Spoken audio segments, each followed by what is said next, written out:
कांग्रेस के प्रदेश अध्यक्ष जीतू पटवारी ने भिंड सर्किट हाउस पर प्रेस कॉन्फ्रेंस के दौरान कहा कि प्रदेश की सरकार लाडली बहना योजना चला रही है और कर्जा लेकर इस योजना के पैसे डाले जा रहे हैं।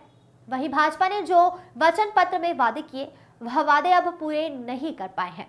लोकतंत्र की जो व्यवस्थाएं हैं उन व्यवस्थाओं को सुचारू रूप से चालू रखने के लिए भाजपा सरकार की तरफ से अभी कोई योजना नहीं बनाई जा रही है। वहीं उन्होंने कहा कि राम मंदिर की अगर बात की जाए तो यह सिर्फ केंद्र सरकार का योगदान नहीं, इसमें सभी भारत देशवासियों का योगदान रहा है।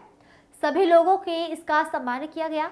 वहीं उन्होंने कार्यकर्ताओं में जोश भरते हुए कहा कि इस बार सभी गिले शिकवे भूलकर फिर से लोकसभा चुनाव की तैयारियों में जुट जाए और इस बार एक नया इतिहास मध्य प्रदेश में रचा जाए।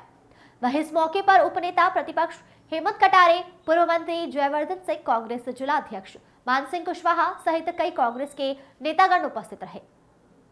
आप देखो कि क्या कारण है। सबसे पहले प्रश्न लगने लगे हैं चुनाव की व्यवस्था पर, प्रणाली पर, ईवीएम पर।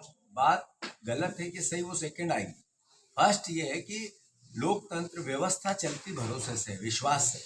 उस व्यवस्था पे से विश्वास कम होने लगा तो इसका मतलब है हमें चिंतित होना चाहिए। देश के आम नागरिक को होना चाहिए। विपक्ष की तो अपनी दायित्व है ही है, तो जनता का और आप जर्नलिस्टों का।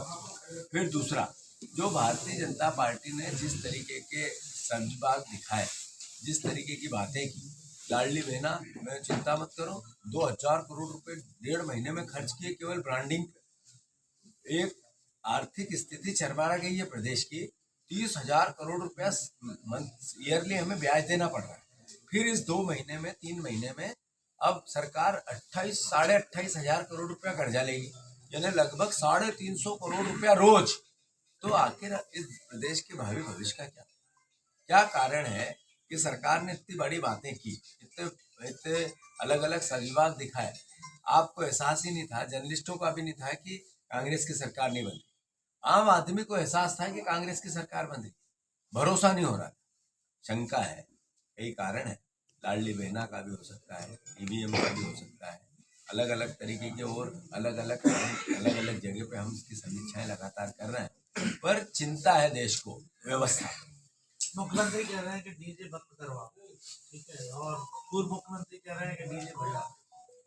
यही तो मैं कहना चाहता हूँ कि जिस व्यक्ति के नाम पे वोट मिले, जिस व्यक्ति के नाम पे सहमत विधायक, उस व्यक्ति को दूध में से मक्खी जैसा शिवराज सिंह चौहान हमारे विपक्ष के हैं, विरोधी हैं। पर इसका मतलब व्यवस्था है तो इसी देश के नागरिक, इसी प्रदेश के नागरिक। हमने हमेशा उनकी खिलाफत की, उनकी योजनाओं की। इसका मतलब वो हमारे दुश्मन थोड़ी थे, हमारे ही प्रदेश के मुख्यमंत्री थे, हमारे मुख्यमंत्री थे। तो जब उनको निकाला, वो भारतीय जनता पार्टी का इंटरनल मामला है, हमें कोई हस्तक्षेप नहीं करना। पर उनका दर्द निकलता है, उनका दर्द छलकता है। वो बार बार ये कहते हैं कि मेरे साथ अन्याय हुआ है, बिना कहे कहना चाहते हैं कि देखो मैं दया का पात्र हूँ, और है भी।